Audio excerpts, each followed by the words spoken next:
You are joining us. Good evening, everyone. Thank you for joining us tonight. Good evening, everyone, and thank you for joining us. My name is Kamirah Louissaint. I am a second-year psychology major and proud ambassador with Campaign for Tobacco-Free Kids.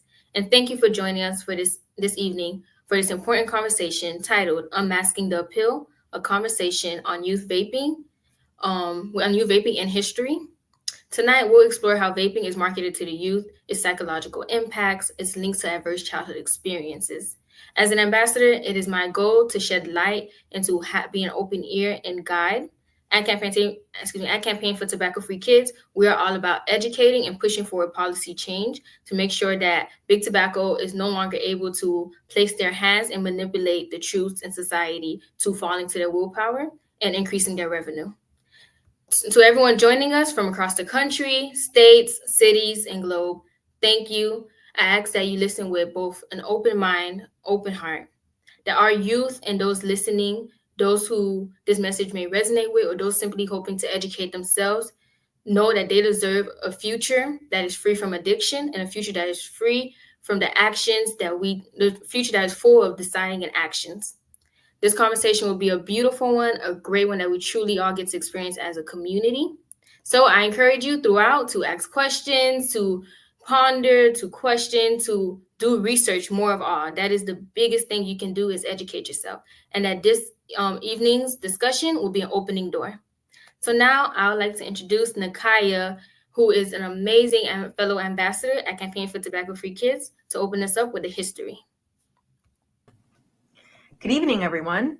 My name is Nakaya Telefero. I'm a current National Youth Ambassador and the 2021 Youth Advocate of the Year for the Campaign for Tobacco-Free Kids and a senior at Howard University.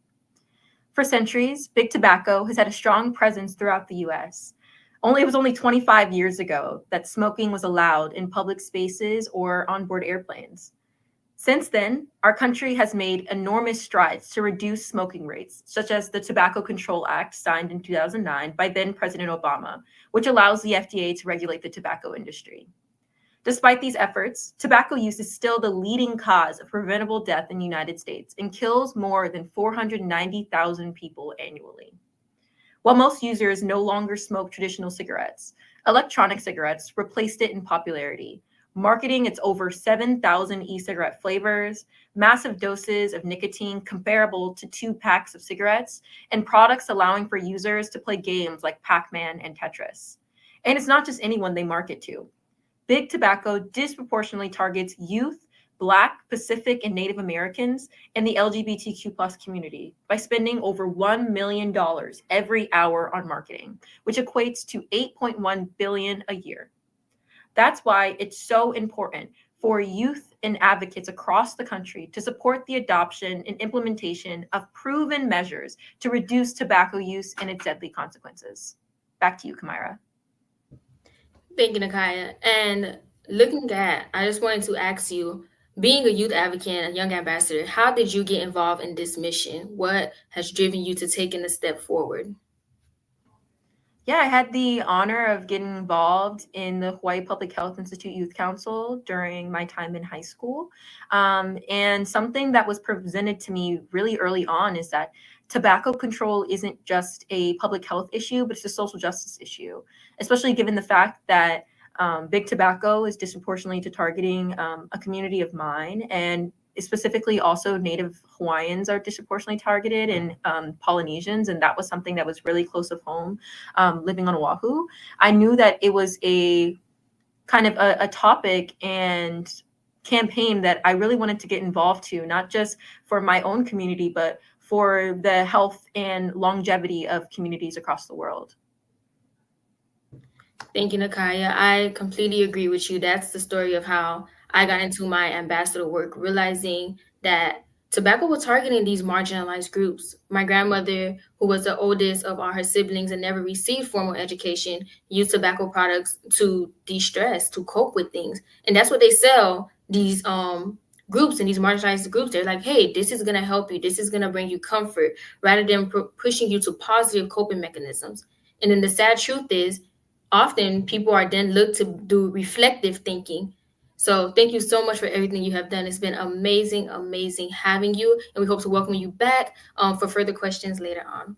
Thank you. Now, we're going to be welcoming for the next powerful insight, two parents who have firsthand experience with the impact of youth vaping in their family. First, we're going to have Lori, who is tobacco treatment specialist, advocate parents against vaping e-cigarettes, joining us from New York. And we'll also have Nicole Sutton joining us, who is a public health and social services professional working across the state. I've had the privilege of working with Nicole and having various conversations. So thank you, ladies, for joining us tonight. If you can give us a brief introduction into your advocacy work, what got you into it, along those lines. Excellent. Sure. Lori, Thank do you. you want I was first introduced to Parents Against Vaping e-cigarettes going back to 2020. I have a deep family history with smoking and vaping. My mother passed away from lung cancer at a very young age, and my sister still smokes and she's ill. I have two sons who I have talked to them about the dangers of smoking since they were very, very little. So they were and are very aware of the dangers of smoking. What they didn't know was how dangerous vapes are. And during COVID lockdown, when they were home doing online school, a box of fruity vapes was delivered to my front door. And they were purchased on Amazon. And I was not only stunned, but I was furious because clearly my kids were duped by big tobacco. And I also had a steep learning curve because vapes weren't on my radar. And I never really thought to even think twice that my kids would actually vape. So after filing a complaint with my state attorney general and with Amazon, I contacted Parents Against Vaping to ask, what else can I do? And that was really the start of all of my advocacy work and my educational work. And PAVE really helped me turn what was my anger toward the tobacco industry into action. Excellent.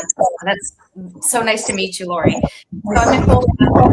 I'm actually in Tampa, Florida, and I have worked in commercial tobacco control really for more than 2 decades now. And so I started as a young person it was kind of like the first professional role that I had. I started to work in youth empowerment and youth advocacy for tobacco control.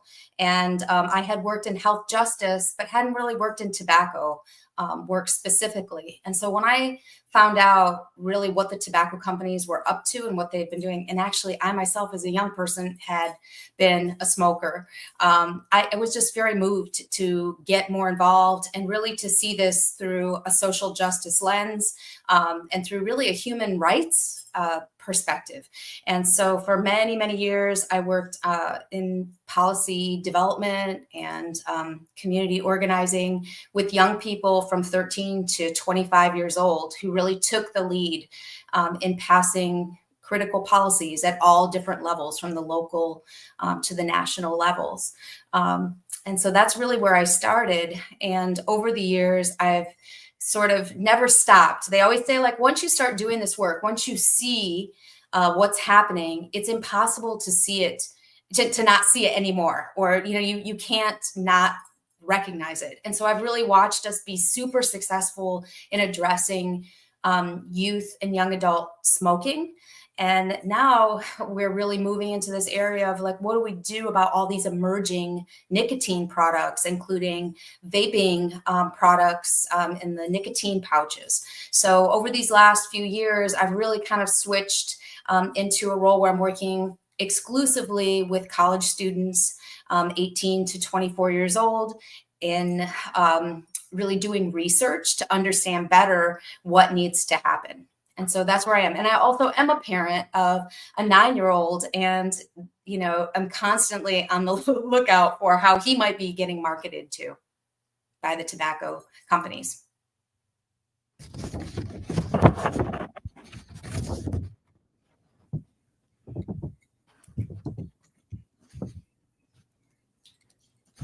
Doing the fire that is within you.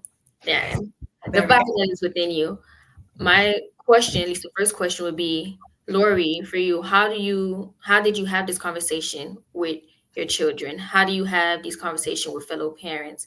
And then Nicole, on that similar aspect, doing research with students, college students at that, how do you have this conversation that you may think that this is something that is good for you, something that's going to provide you this comfort, but it's really something that's attacking you?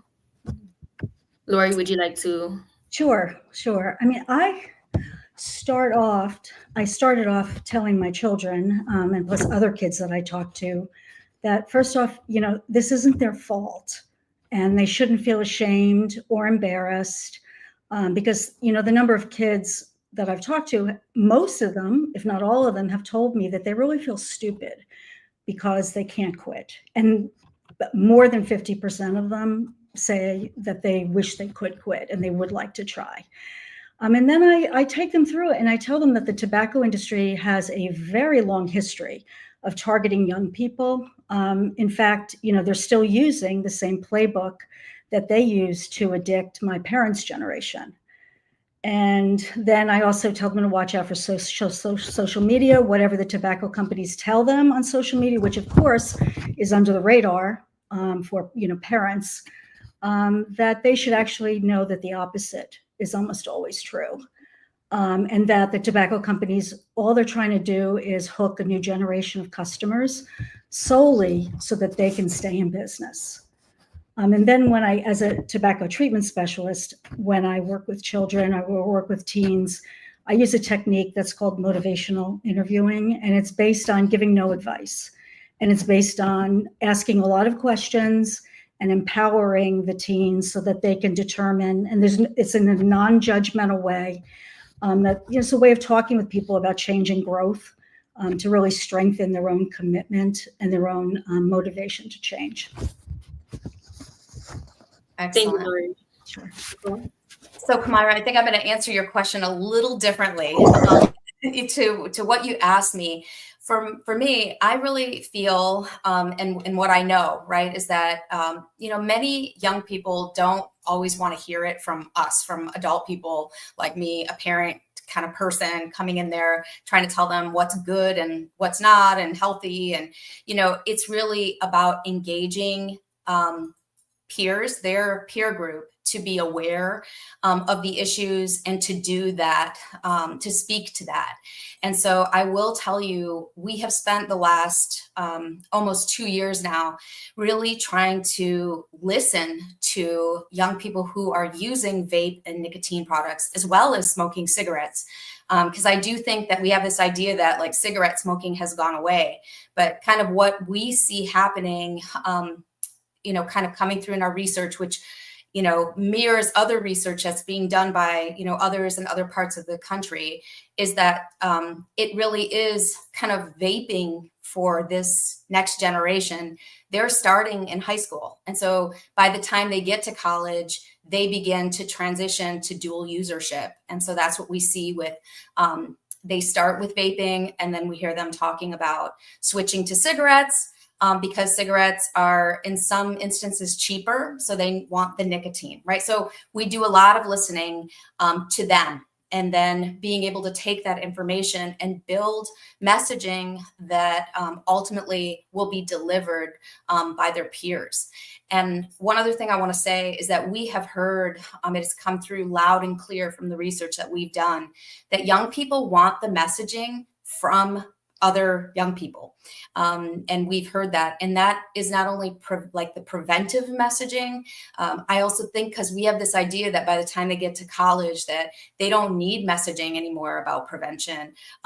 They still do, because a lot of young people do begin using vape products kind of in social circles once they get into college. So they do need still that prevention. And then when it comes to cessation, overwhelmingly young people, tell us that even though there are services to support cessation, that they're unaware of them.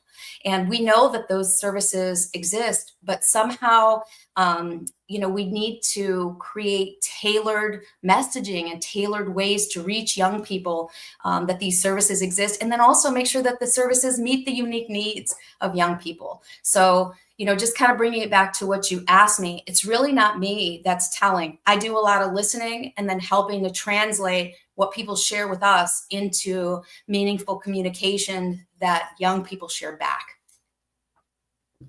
Yes, thank you, ladies. I definitely agree. Today, for viewers who may not know, every year Campaigning for Tobacco-Free Kids, and we have a national day of action when we encourage all different type of community members, organizations, students to get involved and say no to big tobacco and show big tobacco that as a country we are coming together to push forward and fight back. So today, at my college, Miami-Dade College, I had the privilege of hosting a table at one of our events.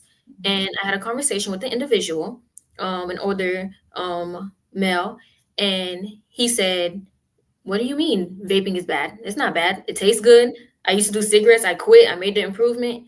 And I definitely agree with Lori and Nicole, where you guys push the emphasis on vaping being the new addiction, the new thing that big tobacco is pushing out. Because then what we have seen in trends is cigarettes are out, they're causing these addictions, and people are just like, oh no, it's not that big a deal. Then 30, 40 years later, research comes out. And when the research comes out, people are like, oh, okay.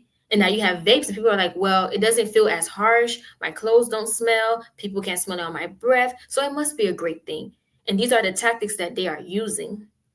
So I guess my next question would be, what are you seeing within students? So we talked about motivational interviewing. We talked about being that open ear. But within peer on peer, are we seeing more as a transition of, okay, when I get to college, that's when students are maybe picking up these products for the first time? Or is it something that's happening within a system? We talked about social media a little bit. You want to further put emphasis?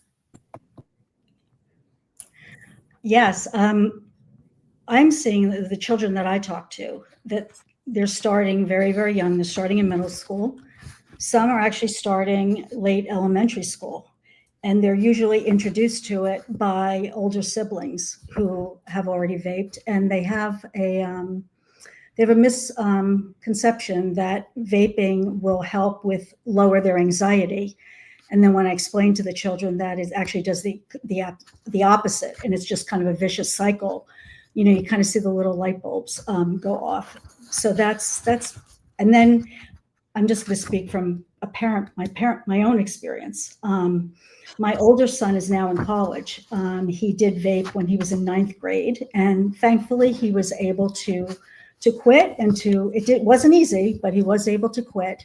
And now that he's in college, he's a sophomore, he says he's around a lot of people that are vaping. And he says it actually kind of disgusts him now, because he sees and he knows exactly kind of the harm that they're doing to themselves. But he is trying to do some of that peer-to-peer work that we're talking about, and doing some education, which is, I'm sure helping on some level. My younger son, who is still in high school, started vaping when he was 12. He is now 17, and he is around people that vape constantly. So many peers, and he's even around some adults that are vaping, not in our house, but elsewhere. And he has now also moved on to cigarettes, and so have some of his friends, because they will smoke or vape now whatever's available, whatever's there, whatever they can afford. And vapes, of course, are relatively cheap.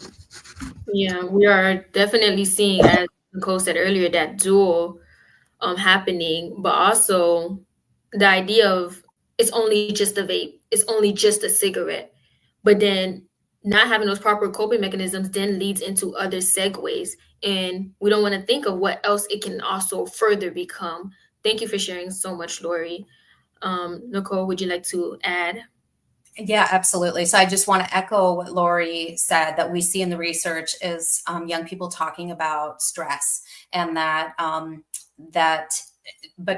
but we also hear that a lot of like the initiation of experimenting with the products is in high school, but then advances once they get into college, when there's a lot of like exposure in social circles and social environments. So we'll hear, especially young adults, talking about like, oh, I only use vape products like if I'm partying, right? Like if I'm out with friends, or it depends who I'm hanging around, you know, who I'm with. And then that's kind of what happens, right? And there is an awareness about the addictiveness, and actually more than what we thought there would be. So those who report using the products, and again, this is isolated to research that we're doing here in the state of Florida only. You know, young people say, you know, I know it's addictive. I'm experiencing what that's like to be addicted, and but they have kind of like disinformation or misinformation that is getting through to them that these products are not as dangerous as cigarette smoking. So that, again, I would say is really connected to the tobacco industry. Like they have done a very good job, right? Of kind of convincing that these alternate products, including vapes and the pouches, that there's just very little risk. And so that that's extremely concerning, right? Because then we need opportunities to counter those, you know, that dis and misinformation with truth, you know, about what is actually, and unfortunately, we don't have a lot of research yet on the long term, like you talked about, Kamirah. So I will go back to the power of peers, because another thing we heard from young people, they said, you know, that the products that they choose, they weren't all that connected to the kind of marketing that we're aware that does exist and that they are exposed to, but they were more tuned into who they hang out with, that those folks influence the products that they're using, including the brands and the flavors. So again, I think there's really something to the power of peer influence and peer support, and we need more opportunities to tap into that. Yes, thank you, Nicole. You actually mentioned something, and I would like you to talk a little bit more and explain it to the viewers that are joining us. What is the difference between misinformation and disinformation? Right. Okay. So misinformation tends to be something that someone is spreading, but they're unaware. So they're saying information that they believe is factual. And so they're talking about it, and then it just kind of catches on. It's like one of those things, like if you repeat it enough or you hear it enough, it's, you know, it must be true kind of thing. But the people delivering the information are not aware that it's not real. Disinformation is when information is spread, and then the folks who are spreading that or sharing that information are aware that it is false, but yet they are, again, trying to say it as much as possible and get it into the hands and minds and mouths of people to repeat it. And so usually things can start out as disinformation that's being spread, and then it turns to misinformation because they're saying things, but they didn't even know that it's not true. And I would say that historically, and even to this day, the tobacco industry is, you know, really, they truly are the experts in creating disinformation and convincing many, many people to become customers of their products and then ultimately addicted. Thank you. I apologize. I was having some technical issues, but nonetheless, that is. Were you saying something, Lori? I'm sorry.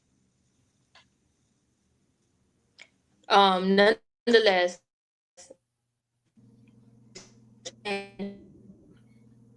running with policy change and pushing forward, what is one message that you would like to leave with policy makers and the viewers?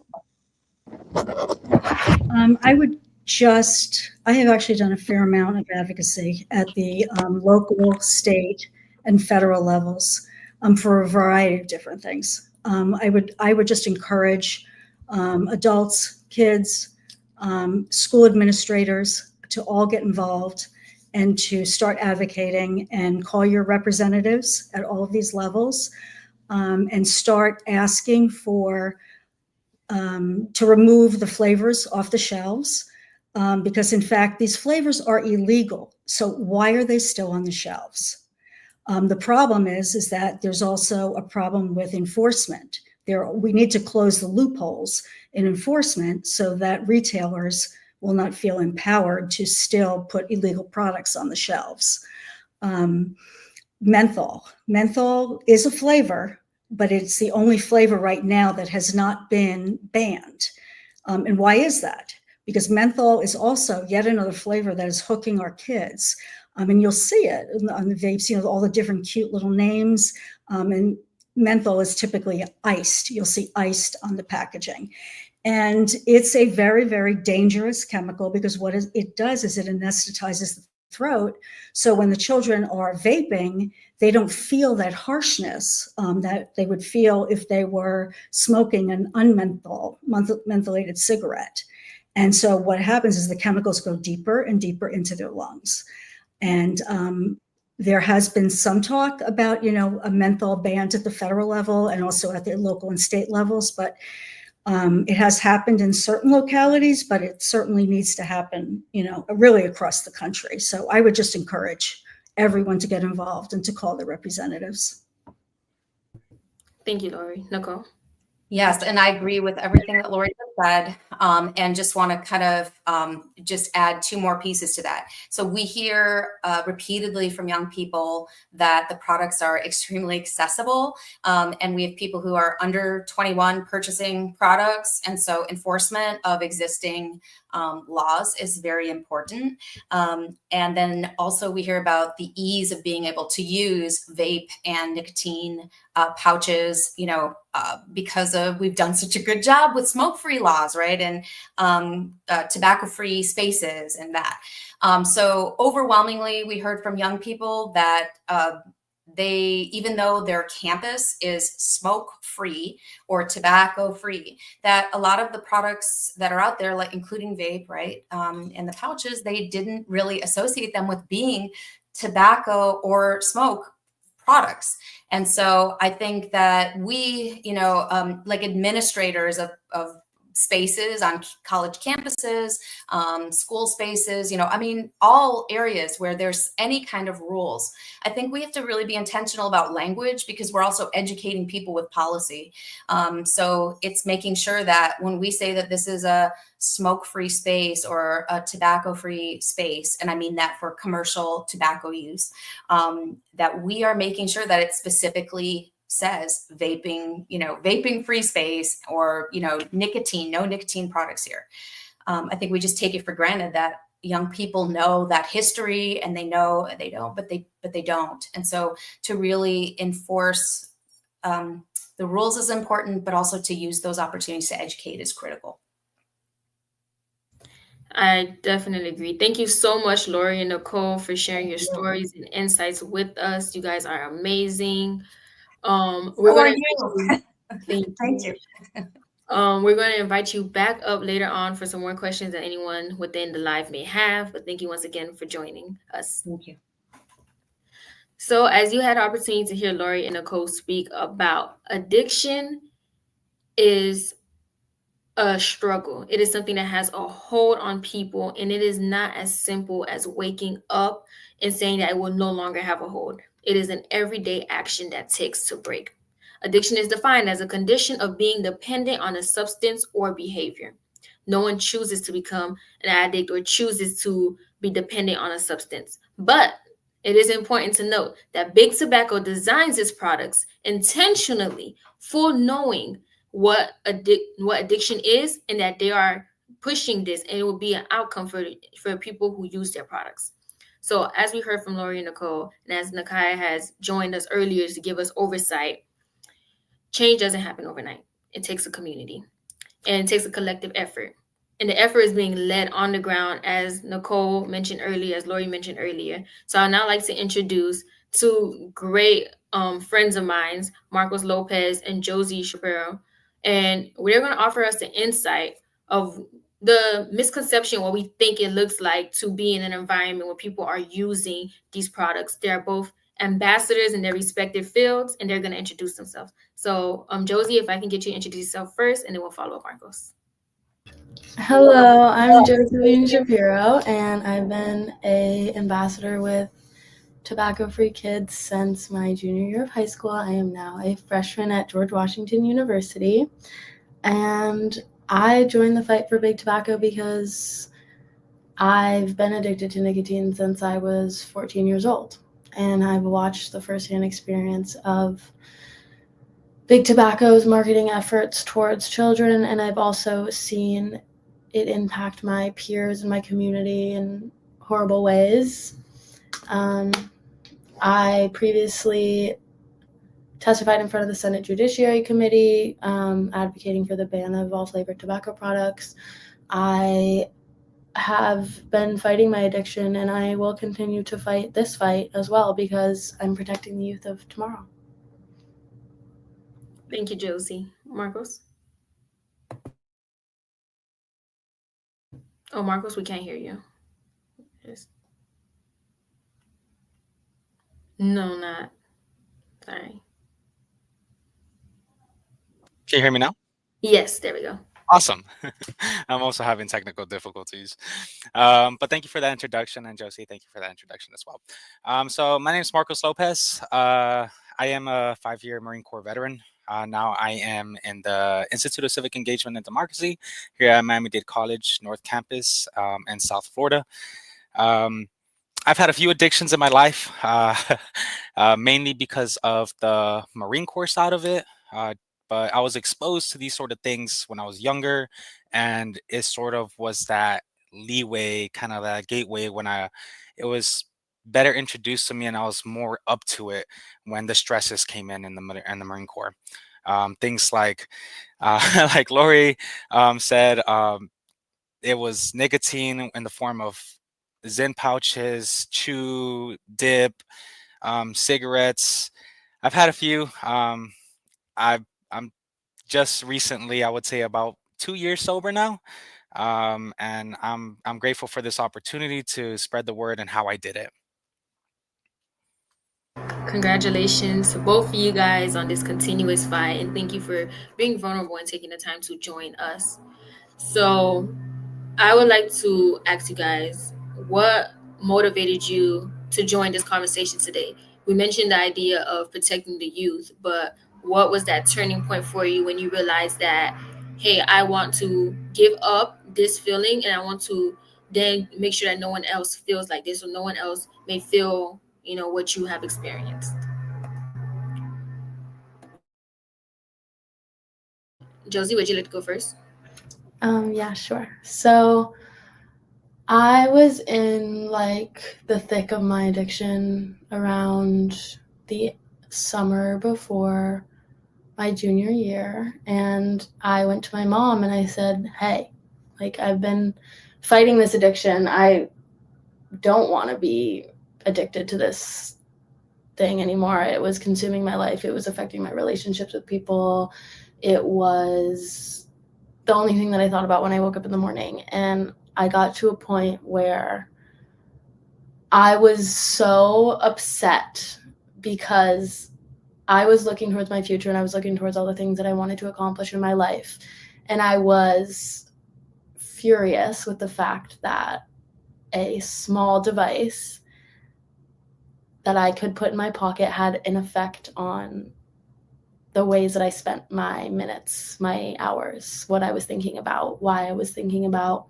If I would go an hour without hitting my mint vape, why was that the only thing I was thinking about? And so one of my neighbors actually is Annie Teagan, who's one of the people who work for Tobacco Free Kids. And my mom was like, you should do this ambassadorship. And so then I did. And then I went to, when I met Kamirah, we went to DC and we lobbied the Capitol, and that community propelled my anger towards big tobacco, and it helped me see a lot of the misconceptions that me and my peers had kind of surrounded around nicotine and also vaping. It helped me see clearly through the ways that I had been targeted, and the ways that other communities are targeted. And I think that, yeah, that's why I'm here today. Anyways, long-winded, but yeah. Thank you for sharing, Josie. Marcos? Thanks, Josie. I had quite a bit of similar experiences as well, but mine started towards the end of my, not the end, oof, towards the later age. It was around, I think I entered right as I was 18, right out of high school. I entered the Marine Corps, and a lot of new things happened, new places, new people, um, and I noticed it after years and years and years towards the end of it, like I'm like my 5th year in the Marine Corps. um, it was my health. It started declining. I used to vape every single day, smoke a pack of cigarettes every week, dip, and then I noticed that my running times were slowing down. I couldn't carry that much weight on my back anymore on the hikes. And like Lori said earlier, the anxiety was there. I didn't notice it for the anxiety part, but my friends and family definitely gave me that nudge, saying, "Hey, there's something going on." Um, and so I took the turn for the better. But it was that feeling, that sort of depressing side of the things that were just like, "Hey, it's time to get better. It's time to, especially spread the word amongst the people that looked up to me in those leadership positions." And that it was time to change the example I was setting. You, Marcos and Josie. So, having seen that change, and you both speak about your family members and your parents and your community, I would like to know, outside of the immediateness, was there any supporting or deterring factors in your walk of quitting or in your advocacy journey? Marcos? Okay. There was a lot of friction. I think the biggest obstacle was me. The people around me were very supportive. My friends, my family, especially the Marine Corps brothers and sisters that I have, they were supportive. They were telling me, "Hey, you can quit this way, you could talk this way." Even I got a therapist specifically to help me out for this.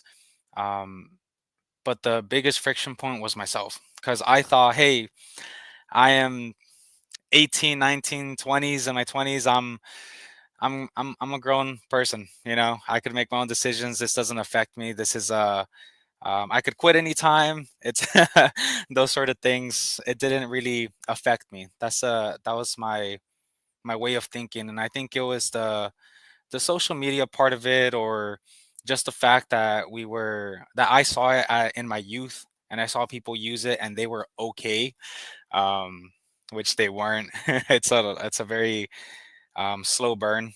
Um, but yeah, it was that sort of thing that gave me that turning point in it as well. That friction point was a huge thing, and thankfully, through my therapist and through my family, they helped me overcome that mindset.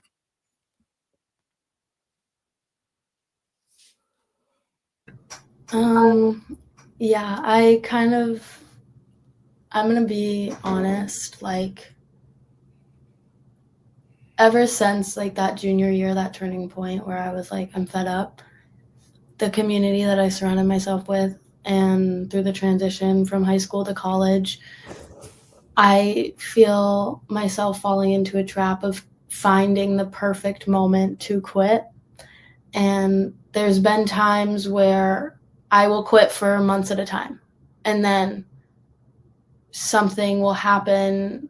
Either my mental health will decline and I'll feel tired of holding up this like facade that I don't want to have nicotine. And it's just crazy to me because I've spoken to a lot of people who've dealt with so many different addictions. And as a 19-year-old who's struggling with such a deep addiction that has been perpetuated for 5 years, watching myself fall into similar patterns as people who've dealt with addiction who are like older and who have dealt with addictions and to hear myself saying things that I've heard other people say who've struggled with addictions and it's affected their communities and their families. It's honestly hard to look within myself and say to myself that I have not fully quit, and I would like to be able to say that I have, but I have not. And there's been multiple different turning points, I think, for me to put it down. And there'll be moments where I feel so disheartened and so disappointed in myself for not being able to keep it up, because honestly, there is no perfect time to quit. It's just putting it down and keeping it down. And then for me to hit a vape at a party is not the same thing as somebody who has never struggled with addiction to hit a vape at a party.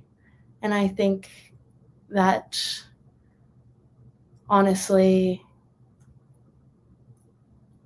the main thing is to find the strength and courage within myself to put it down and to keep it down. Thank you, Josie, and Marcos, for sharing. So, you guys are now, as you mentioned earlier, change makers, ambassadors on your campus. What does that look like to be a change maker, to be a leader, to be an ambassador? Because people have this idea that because I've dealt with this situation, I can't speak on it, or who am I to speak up or speak out, or if I am struggling, I can't see change happen. So, in your respective roles, if you can go a little bit more in depth on how do you give back to your community, how do you get involved, how do you speak to someone else and uplift them, or even who do you lean on, at GW, at Miami Dade when you need that? Are there available resources to high school, college, middle school students, or even within the community? We'll go with Josie first. Throughout GW, I'm just getting my footing right now because I'm a second semester freshman. But as I'm so close to TFK, I've done a lot of work around the Capitol. I've done a lot of media presence. I had an article on US News published, and I think that honestly just like speaking out about my story, and I've had peers be like, why are you like speaking out about this thing, like if you like struggle with addiction, and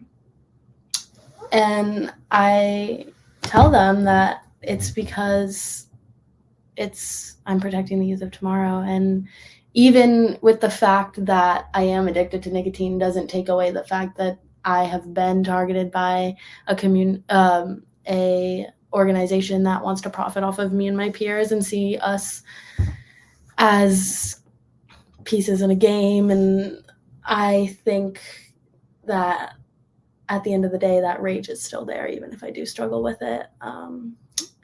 I've also explored a bunch of different quitting options, obviously. When I see people struggling with addiction, I want to open up open and honest conversations with them about ways that they kind of see their addiction affecting them. I'm also very wary of the fact that some people will never fully support the fact that I speak out about something that I'm addicted to, and I think that that's okay. And at the end of the day, I'm going to continue to do it. And just because I hit a vape doesn't mean that I support the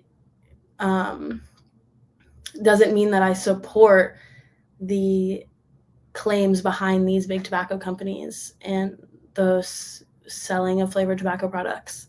I think that the major thing that I can do as an active member in my community is to bring together people who struggle with addiction and allow for like almost like a peer counseling sort of peer-on-peer friend conversation around ways that we can uplift each other to try and quit together, or ways that we have seen our when we've seen our addictions rise and when we've seen them fall, in ways that we can support each other to get over something that is so ingrained. And honestly, it's everywhere. Like I was walking the other day on my campus and I saw like a med student hitting a vape. And as somebody who's on pre-health track, I see that and I immediately, my head goes to, oh, of course, right. So you can do things in life and vape.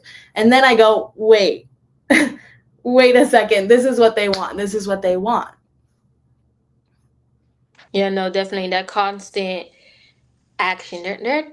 And we're gonna go, and that's gonna be a follow up question after Marcos answers in terms of what it means to be targeted. But go ahead, Marcos. Don't let me cut you off. Thank you, Kamirah. So, what I do for my community. First and foremost, I believe that I fill in different roles in my life to different people. I'm a role model to my little brother that's now 20. They grow up so fast. I'm a role model to a lot of my Marines that I had. I look up to a lot of people that were not just in the Marine Corps, but here, the professors, my guidance, my mentors. Um, so I take up a lot of, like you said, us two. We're no strangers to the spotlight or leadership positions, and I want to respect that position as much as I can, because the moment I say something, it might influence someone to any capacity. And I want to make sure that influence is positive. I want to make sure what they take from my words are good for their health and good for their emotions and their future. What I'm striving for in life is, first, it was to be a Marine. Um, and then I really wanted to continue that sort of helping my community. So right now I'm studying to be a firefighter. And to do so, it's a lot.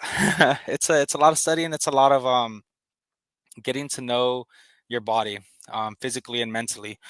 And I believe that I can serve as a good role model if I put myself in that good position in order to give people my backstory, like Josie said, and help them either quit or prevent them from even starting something like that.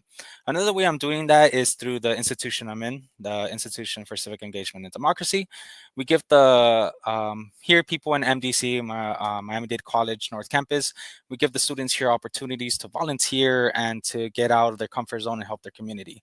And part of that is to prevent the youth from using tobacco products. So that's a few ways I'm using it to help my community. Thank you, thank you. And then Josie, you mentioned earlier about being targeted. So if you can just follow up, what are some of the tactics that you have seen Big Tobacco use to try to reach the youth or just reach different generations? We mentioned social media earlier, excuse me. And then Marcos, if you'd like to chime in on any tactics that you have personally seen. I know one that I have seen has been the increase in signs in lower income neighborhoods or of displays of different things. So it'll be like, okay, go to this socioeconomic bracket neighborhood and everything is like placed in one type of way versus going others on the outside of the buildings, on the side of this buildings, at the bus stops, or placing it at eye level for kids who are coming into the store where they can see and they be like, oh, what's that? What's that type of flavor? So we'll go Josie. I've done a lot, or I just kind of like, I guess just being around people that vape, I've seen so many different products and so many crazy things, like games on the vapes. Like people, like this one person like brought out this vape with Tetris on it and everyone was passing it around, even people who didn't vape, they just like wanted to play on it because like who doesn't want to play Tetris? And then the first thing that influenced me to vape is the flavors, obviously, because as I was when I was a kid, I would walk by people and cough whenever they would smoke cigarettes, and then the cigarette smoke started when I saw people smoking. It started to smell like candy, and then now it doesn't seem as harmful because something that smells like blue raspberry is gonna evoke. You know, when you walk by like a restaurant and it smells good. It's kind of like that. It's like, oh, I want to like try that. Yeah, definitely the fun colors and the packaging. Who you can't even tell the difference between a pack of gum and a vape anymore. Yeah, that is true. Marcos, anything you'd like to add? No, man. Okay, so I think, let's see. something else that has been talking. So when we talk about being able to walk and you smell like these beautiful smells, that's an illusion that they're trying to create. And it's like, oh, this is gonna, kind of like mixing with your mind, kind of that aroma mindset going on. I can attest to when I was in high school, vaping became such an issue that you'll walk in and you're hit in the hallway at 7 a.m. in the morning with all these different smells. And then because they could not pinpoint exactly who was vaping, my high school had locks on the bathroom, like genuine gates, and they'll be like, lock it down, and they'll lock it and hold the students until administration can then come in. And the amount of vapes that are confiscated a day is mind blowing. And it's a question of how are youth and how are people getting their hands on these products in high school and middle school, and what are better measures that we can take.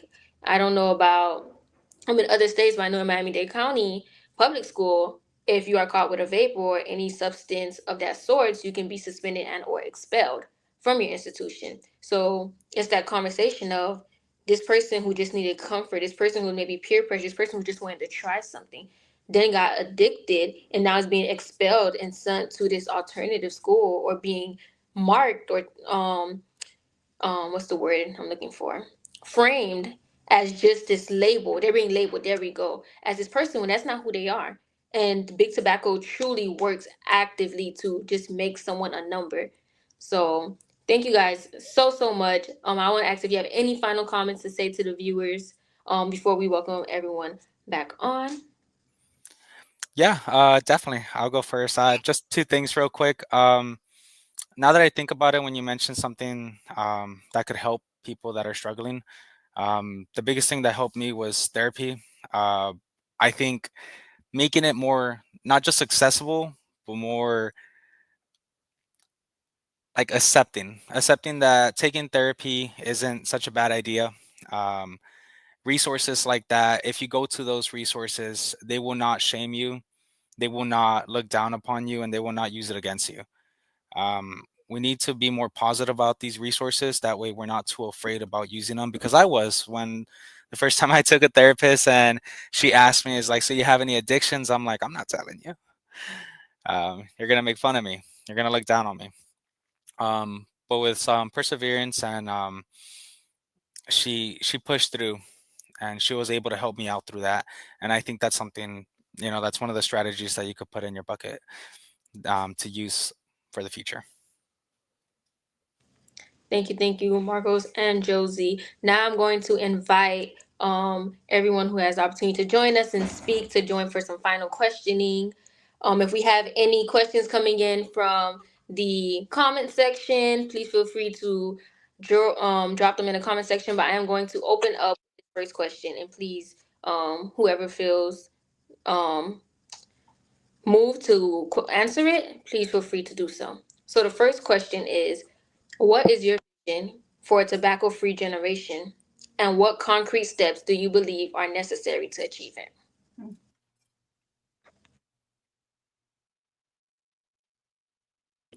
Oh, not all at once. Come on, guys. My vision is all about education, education, education. I mean, I think the three of you are amazing individuals, and the work that you're doing and the fact that you're here and you want to help your peers and younger children is just exactly what we need to push forward into the future so that we can achieve a tobacco-free generation. Because as others have said, we know the peer-to-peer learning is really the most effective. So keep doing what you're doing, and I'm encouraged. I'll go next. Just a recommendation for everybody that's struggling this sort of thing. Take that first step. It's hard. It's difficult. But like Josie did, tell someone close to you. Tell someone, whether it's a friend, a mentor, or even one of us. There's people out here that really want to help you guys out. And it just needs a little nudge, and you'll get there. Awesome. I can speak on it next too. Oh, sorry. Please, Josephine.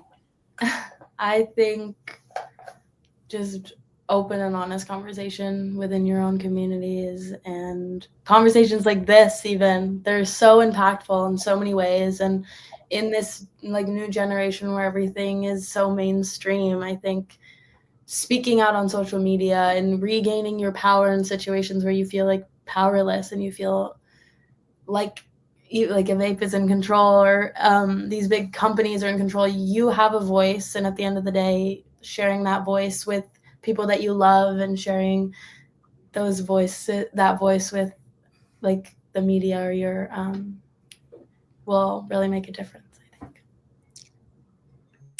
Awesome. I just want to echo what everyone has said, right? All of that. And then I just want to also just really say one more time, I think I've already said it, but I want to say it once more, that, you know, one size does not fit all when it comes to like what works for people. And so the most important thing we can do is like ensure that folks who are the most highly impacted by these issues, which we know are young people, to ensure that have a seat at the table to help define the solutions. So the more that young people are involved in not only the conversations, but decision making about what can work, that's how we're going to make sure that we're all moving forward together, and that we're meeting the needs, and that we avoid you know, any sort of people being left behind and, you know, being disproportionately impacted. So we need community building, representation, and community power, unity. Okay, is there anything you like to add? No, honestly, I think everyone has said a lot of most of kind of the conversation here. I especially like what Josie was saying, when just having like authentic conversations with people. I think when talking about substance and tobacco, there is a lot of kind of stigma surrounding the conversation, especially because this is specifically targeting youth. So I think that kind of coming to conversations with people struggling with addiction with honesty and grace is really the best thing that you can do to ensure that people are willing to have a conversation about addiction, and also have the comfortability to know when to ask for help. Thank you. Someone has asked in the chat, what is advice? What is a piece of advice that you give to someone who is struggling with addiction, or and how can they make that turning point? So if you would like to answer in a general aspect, or maybe something within your community, whether it be at USF or Howard, George Washington University, please feel free. Yeah, I can go ahead and take the question. I think that the most important thing that you can do when you're struggling with honestly any kind of addiction is take it one day at a time. I think that sometimes when you're trying to quit something, it feels very overwhelming. And I think that's because people come off the mindset like, I have to stop something forever. But I think by framing the conversation with, I'm just saying no today, or even if you say, I am saying no this hour, and you take it to the next hour, I'm still going to say no this hour. I think taking it that way, in a way that it doesn't feel overwhelming, is something that's important. And also just having a support system. I think that addiction is something that is not very easy to go through alone, and having someone that's there to be your support system and also hold you accountable is super important.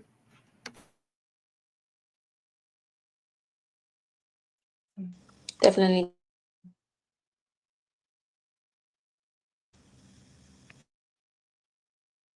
Would anyone else like to share? And it's okay. Lori? Just to answer the question, just, you know, keep the faith and just keep trying, and really don't give up, because nicotine is the most addictive substance on the planet. It's even more addictive than heroin. It takes adults right now as many as sometimes 20 to 30 quit attempts before they actually quit. So just keep going, and, you know, get all the support you can. And I do recommend that you involve your pediatrician or your primary internist, if you haven't already done that, because there are effective medications available that can actually help you with your cravings. And to echo also what Marcos said, that counseling therapy is also very effective. And in combination with medication, that's where we're seeing the maximum effectiveness. Thank you, Lori. Anyone else on the panel? I can say something. So the times that I've been the most successful with quitting, because oftentimes, like as I struggled with depression and I struggled with a pretty intense eating disorder, I looked to my vape to kind of substitute the satiation of putting something flavorful into my system. So instead of going towards the vape, I started utilizing flavored gum or Tic Tacs or things like that. And people will tell me like, "Oh, but then it's really bad for your teeth." And I'm like, vaping is bad for your teeth. So I think trying to break some of those habits, like hand to mouth movements or the consistent like taste of these flavors that you can get from candy. I think because oftentimes I would taste the flavor of my vape, and that would be kind of like a craving that I would have. So I would find gum or something that tasted similar. But yeah. Thank you. I see we have one more question in chat, and then that'll be our final question. But it is in reference to social media being aspect. It reads that I believe social media can cause a lot of influence into these issues. What would you do to guard your children or children in your life? Would you take it upon yourself to even guard them from their own phones? Would Marcos? Yeah. So I don't have kids, but I have a little brother, and I essentially raised him. He's a good man. I'm very proud of him. He struggled with that as well. Not only exposed to the drugs and social media, but also making cigarettes and vapes and everything. It wasn't even like they're trying to make it cool. It was just so common in social media that it was just a regular thing for them to know. And for my brother, he always saw that and even questioned me about it. What worked for me was that I didn't tell him not to go on social media because I feel that the more you tell them no, it kind of attracts them to it. So I educated, like Lori said, I educated him as much as I could. I read everything I could possibly have on cigarettes and vaping, the studies that have shown that something has affected them like internally. And I've told him my story, of course. And I've used these kind of things to steer him in the right direction, but not completely limiting him. That way he doesn't feel that he has to be attracted to it in some way, shape, or form. But he understands that there's some dangers relating to what he's seeing on social media. Thank you, Nicole. I'm going to invite you to close us off and answer this question as one of our parent voices. Awesome. So I just want to thank everyone who tuned in tonight and really acknowledge Kamirah for organizing this and creating this space for us to be able to talk. So, so excited about what is possible after hearing everyone's voice tonight. And I hope that we'll be able to do this again as we all continue our individual work and to work towards the bigger picture of a tobacco and nicotine-free generation. So thank you, everyone who tuned in tonight. Yes, truly, truly. Thank you. I want to thank all of our panel, our viewers for participating tonight, once again, and strongly remind and encourage everyone that change begins with awareness. Change is not something that someone can force upon someone else. It has to be an individual look within yourself. It can be inspired, but it has to be accepted. And it continues through action. So I encourage everyone watching today to continue to have these conversations, continue to research yourself. Maybe you aren't in the Miami, Florida, Washington area, but you still, or New York area, but you still want to learn more about what is in your community. Please, Google works, Safari works, Instagram, social media. As much as we talk about these things that can cause conflict, they also help us find solutions. Also, please feel free to follow us on social media at Campaign for Tobacco Free Kids. Also at Take Down Tobacco, where you can follow us and our fellow advocates and ambassadors on their journeys in combating big tobacco. Every action and every step that you take, whether it's a post on social media, sending out a flyer, signing on a pledge card, makes a difference. And we encourage you to find your own ambassador work. So let's come into being the generation that ends youth nicotine addiction and ends addiction and the stronghold it has on generation. I call it a generational trauma and a generational bond, and I would like to break and end it. So once again, thank you everyone for joining, and I hope you have an amazing, amazing night. Bye, everyone.